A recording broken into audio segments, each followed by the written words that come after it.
ವೀಕ್ಷಕರೇ, ಪರ್ಪಲ್ ನ್ಯೂಸ್ಗೆ ಸ್ವಾಗತ. ನಾನು BS ಸನದಿ. ಯಮಕನಮರಡಿ ವಿಧಾನಸಭಾ ಮತಕ್ಷೇತ್ರದ ಅತ್ಯಂತ ಶ್ರೇಷ್ಠ ನಾಯಕರಲ್ಲಿ ಅಥವಾ ಜನಪರ ಚಿಂತನೆಯನ್ನು ಹೊಂದಿರತಕ್ಕಂಥ ನಾಯಕರಲ್ಲಿ ರವೀಂದ್ರ ಜನರಾಳಿ ಕೂಡ ಒಬ್ರು.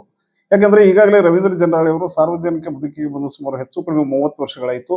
ಈ 30 ವರ್ಷಗಳಲ್ಲಿ ಯಮಕನಮರಡಿ ವಿಧಾನಸಭಾ ಮತಕ್ಷೇತ್ರದ ಸರ್ವ ಜನರ ಕಷ್ಟಗಳನ್ನ ಅರಿಯುವುದರ ಮೂಲಕವಾಗಿ, ಅವರ ಬೆನ್ನೆಲುಬಾಗಿ ನಿಲ್ಲುವುದರ ಮೂಲಕ ಮತ್ತು ಅವರಿಗೆ ಒಂದು ಚೈತನ್ಯವನ್ನು ತುಂಬುವುದರ ಮೂಲಕವಾಗಿ ಮನೆ ಮಗನಂತೆ ಗುರುತಿಸಿಕೊಂಡಂತ ಅಪರೂಪದ ವ್ಯಕ್ತಿ ರವೀಂದ್ರ ಜನರಾಳಿ.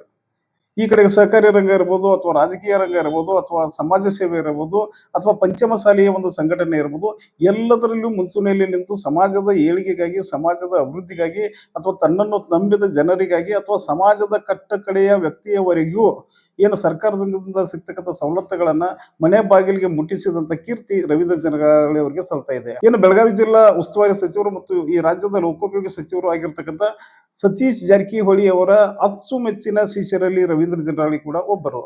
ಅತ್ಯಂತ ವಿಶ್ವಾಸದಿಂದ, ಪ್ರಾಮಾಣಿಕತೆಯಿಂದ, ಸಚಿವರ ಹೆಸರಿಗೆ ಎಲ್ಲಿಯೂ ಕೂಡ ಕಳಂಕ ಬರದ ರೀತಿಯಲ್ಲಿ ಕೆಲಸವನ್ನ ಮಾಡುವುದರ ಮೂಲಕವಾಗಿ ಯಮಕನಮರಡಿ ಮತಕ್ಷೇತ್ರದಲ್ಲಿ ಸತೀಶ್ ಜಾರಕಿಹೊಳಿ ಅವರಿಗೆ ಹೆಚ್ಚಿನ ಶಕ್ತಿ ನೀಡುವಲ್ಲಿ ರವೀಂದ್ರ ಜನರಾಳಿ ಕೂಡ ಪ್ರಮುಖ ಪಾತ್ರ ವಹಿಸಿದ್ದಾರೆ ಅಂತ ಹೇಳ್ಬೋದು. ಯಾಕೆ ರವೀಂದ್ರ ಜನರಾಳಿ ಅವರ ಬಗ್ಗೆ ನಾವು ಇಷ್ಟೊಂದು ಆಸಕ್ತಿ ವಹಿಸಿ ಅವರ ಬಗ್ಗೆ ಒಂದು ವಿಡಿಯೋನ ಮಾಡ್ತಾ ಇದ್ದೀವಿ ಅಂತ ಹೇಳಿದ್ರೆ, ಒಂದೇ ಮಾತಿನಲ್ಲಿ ಹೇಳಬೇಕು ಅಂತಂದ್ರೆ ರವೀಂದ್ರ ಜನರಾಳಿ ಒಂದು ರೀತಿಯಾಗಿ ಸಾರ್ವಜನಿಕ ಬದುಕಿನಲ್ಲಿ ತುಂಬಿದ ಕೊಡ ಅಂತ ಹೇಳ್ಬೋದು. ಯಾಕಂದ್ರೆ ತನ್ನ ಆಸ್ತಿ ಇರ್ಬೋದು, ಅಂತಸ್ತು ಇರ್ಬೋದು, ಅಥವಾ ತಾನೊಬ್ಬ ಜನನಾಯಕ ಎಂಬ ಅಹಂಕಾರ ಇಲ್ಲದೆ ಜನರ ಮಧ್ಯದಲ್ಲಿ ಒಬ್ಬ ಜನನಾಯಕನಾಗಿ ಮತ್ತು ಅವರ ಸೇವಕನಾಗಿ ಕೆಲಸವನ್ನ ಮಾಡುವುದರ ಮೂಲಕವಾಗಿ ಸತೀಶ್ ಜಾರಕಿಹೊಳಿ ಅವರ ಬಗ್ಗೆ ಯಮಕನಮರಡಿ ಮತಕ್ಷೇತ್ರದಲ್ಲಿ ಹೆಚ್ಚಿನ ಬೆಂಬಲ ದೊರಕಿಸಿಕೊಳ್ಳುವುದರಲ್ಲಿ ರವೀಂದ್ರ ಜನರಾಳಿ ಪಾತ್ರ ಕೂಡ ಅತ್ಯಂತ ಮಹತ್ವದ್ದಾಗಿದೆ. ಈ ರವೀಂದ್ರ ಜನರಾಳಿ ಎಂತಹ ಒಬ್ಬ ಕನಸುಗಾರ ಅಂತಂದ್ರೆ, ಈಗ ಏನವರು ನಾವು ಇವತ್ತಿನ ವಿಡಿಯೋ ಮಾಡಿದ್ರ ವಿಶೇಷ ಕೂಡ ನಾನು ಈಗಲೇ ಹೇಳ್ಬಿಡ್ತೀನಿ. ಅವರು ಏನು 52ನೇ ಹುಟ್ಟು ದಿನದ ಒಂದು ಸಂಭ್ರಮದಲ್ಲಿದ್ದಾರೆ.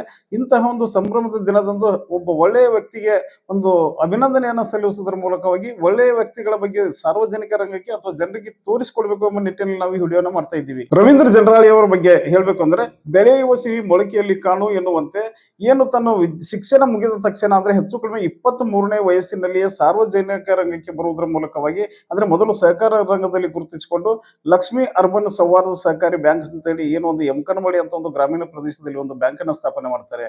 ಈಗ ಅವರು 52ನೇ ಹುಟ್ಟುಹಬ್ಬವನ್ನು ಆಚರಿಸ್ಕೊಳ್ತಾ ಇದ್ದಾರೆ. ಆದ್ರೆ 29 ವರ್ಷಗಳ ಹಿಂದೆನೆ ಒಂದು ಸಾಮಾಜಿಕ ಸೇವೆ ಮಾಡಬೇಕು, ಜನಪರ ಚಿಂತನೆಯನ್ನ ಇಟ್ಕೊಂಡು ಜನಸೇವೆಯನ್ನ ಮಾಡಬೇಕು, ಈ ಭಾಗದ ಜನರನ್ನ ಆರ್ಥಿಕವಾಗಿ ಸಬಲರನ್ನಾಗಿ ಮಾಡಬೇಕು ಎಂಬ ನಿಟ್ಟಿನಲ್ಲಿ ಲಕ್ಷ್ಮಿ ಅರ್ಬನ್ ಸೌಹಾರ್ದ ಸಹಕಾರಿ ಬ್ಯಾಂಕ್ ಅಂತ ಹೇಳಿ ಒಂದು ಸಣ್ಣ ಬಂಡವಾಳನ ಹೂಡಿ ಒಂದು ಸಂಸ್ಥೆಯನ್ನ ಆರಂಭಿಸ್ತಾರೆ.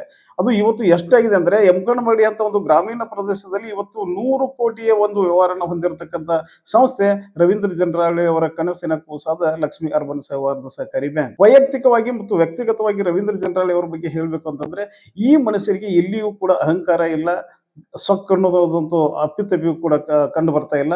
ಒಬ್ಬ ಜಿಲ್ಲಾ ಉಸ್ತುವಾರಿ ಮಂತ್ರಿಯ ಒಬ್ಬ ಬಲಗೈ ಬಂಟನಾಗಿ ಗುರುತಿಸಿಕೊಂಡಿದ್ರು ಕೂಡ ಎಲ್ಲಿಯೂ ಕೂಡ ಅವರ ಹೆಸರನ್ನ ಬಳಸ್ತಾ ಇಲ್ಲ, ಅವರ ಹೆಸರನ್ನ ದುರ್ಬಳಕೆಯನ್ನ ಮಾಡ್ತಾ ಇಲ್ಲ.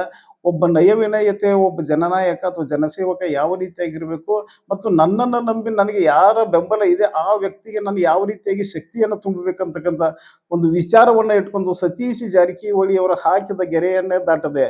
ಅಂದ್ರೆ ಇಲ್ಲಿ ಒಂದೇ ಮಾತಿನಲ್ಲಿ ಹೇಳ್ಬೇಕು ಅಂದ್ರೆ, ರಾಮನಿಗೆ ಹನುಮಂತ ಯಾವ ರೀತಿಯಾಗಿ ಭಕ್ತನಿದ್ದನೋ ಅದೇ ರೀತಿಯಾಗಿ ಸತೀಶ್ ಜಾರಕಿಹೊಳಿ ಅವರ ಅತ್ಯಂತ ನಿಷ್ಠಾವಂತ ಕಾರ್ಯಕರ್ತರಲ್ಲಿ, ಅಂದ್ರೆ ಒಂದು ರೀತಿಯ ಹನುಮನ ತರ ಸತೀಶ್ ಜಾರಕಿಹೊಳಿಯ ಬೆನ್ನಿಗೆ ನಿಂತಿದ್ದು ಯಮಕನಮರಡಿ ಮತಕ್ಷೇತ್ರದಲ್ಲಿ ಇದೇ ರವೀಂದ್ರ ಜನರಾಳಿ ಅವರು. ಏನು ಜಿಲ್ಲಾ ಉಸ್ತುವಾರಿ ಮಂತ್ರಿ ಸತೀಶ್ ಜಾರಕಿಹೊಳಿ ಅವರ ಜೊತೆ ಏನು ಗುರುತಿಸಿಕೊಂಡಿದ್ದಾರೆ ರವೀಂದ್ರ ಜನರಾಳಿ, ಹೆಚ್ಚು ಕಡಿಮೆ 2001ರಿಂದ ಸತೀಶ್ ಜಾರಕಿಹೊಳಿ ಅವರು ಅಂದ್ರೆ ಏನು ಆ ಸಂದರ್ಭದಲ್ಲಿ MLC ಆಗಿದ್ರು, ಆ ಸಂದರ್ಭದಿಂದ ಇವತ್ತಿನ ತನಕ ಸತೀಶ್ ಜಾರಕಿಹೊಳಿ ಅವರಿಗೆ ನಿಯತ್ತಾಗಿ ನಿಷ್ಠೆಯಿಂದ ತನು ಮನ ಧನದಿಂದ ಕೆಲಸ ಮಾಡುವುದರ ಜೊತೆಗೆ ಒಬ್ಬ ಅಜಾತ ಶತ್ರು ನಾಯಕ ನಮ್ಮ ಕ್ಷೇತ್ರದಲ್ಲಿ ಬಂದಿದ್ದಾರೆ. ಇಂತಹ ಒಬ್ಬ ಜನಸೇವಕನನ್ನು ಪಡೆದಿರುವುದು ನಮ್ಮ ಭಾಗ್ಯ ಅಂತೇಳಿ ತಿಳಿದುಕೊಂಡಂತ ರವೀಂದ್ರ ಜನರಾಳಿ ಅವರು ಯಾವ ರೀತಿಯಾಗಿ ತನ್ನ ಕುಟುಂಬದ ಕೆಲಸವನ್ನ ಮಾಡ್ತಾರೆ, ಅದೇ ರೀತಿಯಾಗಿ ಜಾರಕಿಹೊಳಿ ಅವರ ಬಗ್ಗೆ ಆಗಲಿ ಅಥವಾ ಜಾರಕಿಹೊಳಿಯ ಮನೆತನದ ಬಗ್ಗೆ ಆಗಲಿ ಗೌರವವನ್ನ ಇಟ್ಟುಕೊಂಡು ಸತೀಶ್ ಜಾರಕಿಹೊಳಿಗೆ ಶಕ್ತಿ ಮೀರಿ ಶಕ್ತಿಯನ್ನು ತುಂಬುವಂತ ಕೆಲಸವನ್ನ ರವೀಂದ್ರ ಜನರಾಳಿ ಅವರು ಮಾಡ್ತಾ ಇದ್ದಾರೆ.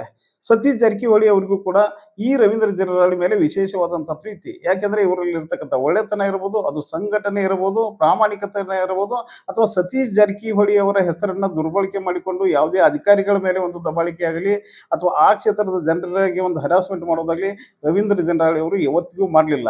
ಇದೆಲ್ಲವನ್ನ ಗುರುತಿಸಿಕೊಂಡಿರ್ತಕ್ಕಂಥ ಸತೀಶ್ ಜಾರಕಿಹೊಳಿ ಅವರು ರವೀಂದ್ರ ಜನರಾಳಿ ಅವರು ಹೇಳಿದ ಯಾವುದೇ ಕೆಲಸವನ್ನ ಚಾಚು ತಪ್ಪದೆ ಮಾಡುವುದರ ಮೂಲಕ ರವೀಂದ್ರ ಜನರಾಳಿ ನನಗೆ ಒಬ್ಬ ಅಪ್ಪಟ ಶಿಷ್ಯನಿದ್ದಂತೆ ಅಂತಕ್ಕಂಥ ಮನಸ್ಥಿತಿಯನ್ನ ಜಿಲ್ಲಾ ಉಸ್ತುವಾರಿ ಮಂತ್ರಿಗಳು ಕೂಡ ಹೊಂದಿದ್ದಾರೆ. ಏನೇ ಆಗಲಿ ಒಂದು ಸೌಜನ್ಯತೆ ಇರ್ಬೋದು ಅಥವಾ ನಯವಿನಯತೆ ಇರ್ಬೋದು ಅಥವಾ ಜನರೊಂದಿಗೆ ಅವರ ಒಡನಾಟ ಅಥವಾ ಆತ್ಮೀಯತೆ ಇರ್ಬೋದು ಅಥವಾ ತನ್ನ ಕೈಲಾದಂತ ಒಂದು ಸಹಾಯ ಮಾಡುವ ಮನಸ್ಥಿತಿಯನ್ನು ಹೊಂದಿದ್ದಾರೆ ರವೀಂದ್ರ ಜಂಡಾಳೆ. ಅದು ಇವತ್ತು ಅವರಿಗೆ ಸಾರ್ವಜನಿಕ ಬದುಕಿನಲ್ಲಿ ಒಂದು ಶಕ್ತಿಯಾಗಿ ಗೋಚರಿಸ್ತಾ ಇದೆ ಅಂತ ಹೇಳ್ಬೋದು. ಇಂತಹ ಒಬ್ಬ ಯುವ ನಾಯಕನನ್ನ ಬೆಳೆಸುವಂತ ತೀರ್ಮಾನ ಮುಂದಿನ ದಿನಗಳಲ್ಲಿ ಸತೀಶ್ ಜಾರಕಿಹೊಳಿ ಅವರು ತೆಗೆದುಕೊಂಡು ಸಮಾಜಕ್ಕೆ ಇವರಿಂದ ಇನ್ನೂ ಹೆಚ್ಚಿನ ಕೊಡುಗೆ ನೀಡುವ ನಿಟ್ಟಿನಲ್ಲಿ ಇವರಿಗೆ ಧೈರ್ಯ, ಛಲ, ಆತ್ಮವಿಶ್ವಾಸ ತುಂಬುವುದರ ಜೊತೆಗೆ ಸತೀಶ್ ಜಾರಕಿಹೊಳಿ ಅವರ ಆಶೀರ್ವಾದ ಇಂಥವ್ರಿಗೆ ಸಿಗಲಿ. ಯಾಕಂದ್ರೆ ಎಷ್ಟೋ ಜನ ಜಾರಕಿಹೊಳಿ ಅವರ ಹೆಸರನ್ನು ದುರ್ಬಳಕೆ ಮಾಡಿಕೊಂಡು ಸಾರ್ವಜನಿಕ ರಂಗದಲ್ಲಿ ಏನು ಮೆರಿತಾ ಇದ್ದಾರೆ ಅಂಥವರ ಮಧ್ಯದಲ್ಲಿ ಪ್ರಾಮಾಣಿಕತೆಯಿಂದಲೇ ಗುರುತಿಸಿಕೊಂಡು ಜನರ ಮಧ್ಯದಲ್ಲಿ ಬೆಳೆದಂತ ರವಿ ಜಂಡಾಳಿ ಅವರಿಗೆ ಹೆಚ್ಚಿನ ಶಕ್ತಿಯನ್ನು ಸತೀಶ್ ಜಾರಕಿಹೊಳಿ ತುಂಬಲಿ ಅಂತ ಹೇಳಿ ಯಮಕನಮರಡಿ ಮತಕ್ಷೇತ್ರ ಮತ್ತು ಹುಕ್ಕೇರಿ ತಾಲೂಕಿನ ಜನತೆ ಕೂಡ ಅಪೇಕ್ಷೆಯನ್ನು ಪಟ್ಟಿದ್ದಾರೆ. ಯಾಕೆ ಇಂಥ ಒಬ್ಬ ಒಳ್ಳೆಯ ವ್ಯಕ್ತಿಗಳಿಗೆ ಜನರ ಒಂದು ಬೆಂಬಲ ಸದಾ ಇರಲಿ ಅಂತ ನಾವು ಏನು ಅಪೇಕ್ಷೆ ಪಡ್ತಾ ಇದ್ದೇವೆ ಅಂತಂದ್ರೆ, ಇತ್ತೀಚಿನ ದಿನಗಳಲ್ಲಿ ಅಥವಾ ಒಂದು ರಾಜಕಾರಣ ಟ್ರೆಂಡ್ ಆಗಿಬಿಟ್ಟಿದೆ ಅಥವಾ ತಮ್ಮ ಸ್ವಯಂ ಪ್ರತಿಷ್ಠೆಗಾಗಿ ಅದನ್ನ ಬಳಸಿಕೊಂಡು ಅಥವಾ ಮಂತ್ರಿಗಳಿರ್ಬೋದು, ಶಾಸಕರಿರ್ಬೋದು ಅವ್ರ ಜೊತೆ ಗುರುತಿಸಿಕೊಳ್ಳುವುದರ ಮೂಲಕವಾಗಿ ನಮ್ಮ ಸ್ವಾರ್ಥಕ್ಕಾಗಿ ಅನುಕೂಲ ಆಗಲಿ ಅಂತಕ್ಕಂಥ ನಿಟ್ಟಿನಲ್ಲಿ ಅನೇಕರು ರಾಜಕಾರಣವನ್ನು ಮಾಡ್ತಾ ಇದ್ದಾರೆ. ಆದರೆ ಅಧಿಕಾರ ಸಿಕ್ಕಂತ ಅಥವಾ ಅಧಿಕಾರ ಇದ್ದಂತ ನಾಯಕರ ಜೊತೆ ಇರುವುದರ ಜೊತೆಗೆ ಅವರಿಂದ ಏನು ಜನಸಾಮಾನ್ಯರಿಗೆ ಅನುಕೂಲ ಆಗ್ತಾ ಇದೆ ಅಥವಾ ಕೆಲಸಗಳನ್ನ ಮಾಡಿ ಕೊಡಬೇಕು ಅಂತಕ್ಕಂಥ ನಿಟ್ಟಿನಲ್ಲಿ ಏನು ರವೀಂದ್ರ ಜಂಡಾಳಿ ಅವರು ಪ್ರಯತ್ನವನ್ನ ಮಾಡ್ತಾ ಇದ್ದಾರೆ. ಭಗವಂತ ಕೂಡ ಅವರಿಗೆ ಮುಂದಿನ ದಿನಗಳಲ್ಲಿ ಇನ್ನೂ ಹೆಚ್ಚಿನ ಶಕ್ತಿಯನ್ನ ಕೊಡುವುದರ ಮೂಲಕ ಒಬ್ಬ ಸೌಜನ್ಯಯುತ ವ್ಯಕ್ತಿಯಿಂದ ಸಮಾಜಕ್ಕೆ ಒಳ್ಳೆಯದಾಗಲಿ, ನಿಷ್ಠಾವಂತ ಒಬ್ಬ ಕಾರ್ಯಕರ್ತನಾಗಿ ಗುರುತಿಸಿಕೊಳ್ಳುವುದರ ಜೊತೆಗೆ ಜನರ ಒಬ್ಬ ಮನೆ ಮಗನಂತೆ ಕೆಲಸವನ್ನ ಏನು ರವೀಂದ್ರ ಜಂಡಾಳಿ ಅವರು ಮಾಡ್ತಾ ಇದ್ದಾರೆ. ಮುಂದಿನ ದಿನಗಳಲ್ಲಿ ಆ ಭಗವಂತ ಇನ್ನೂ ಹೆಚ್ಚಿನ ಶಕ್ತಿಯನ್ನು ಕೊಡುವುದರ ಮೂಲಕ ಇವರು ಯಶಸ್ಸಿನ ದಾರಿಯಲ್ಲಿ ಸಾಗಲಿ ಅಂತೇಳಿ ಆಶಿಸ್ತಾ ಈ ವಿಡಿಯೋನ ನಾವು ಇಲ್ಲಿ ಮುಗಿಸ್ತಾ ಇದ್ವಿ. ಎಲ್ಲರಿಗೂ ಒಳ್ಳೆಯದಾಗಲಿ.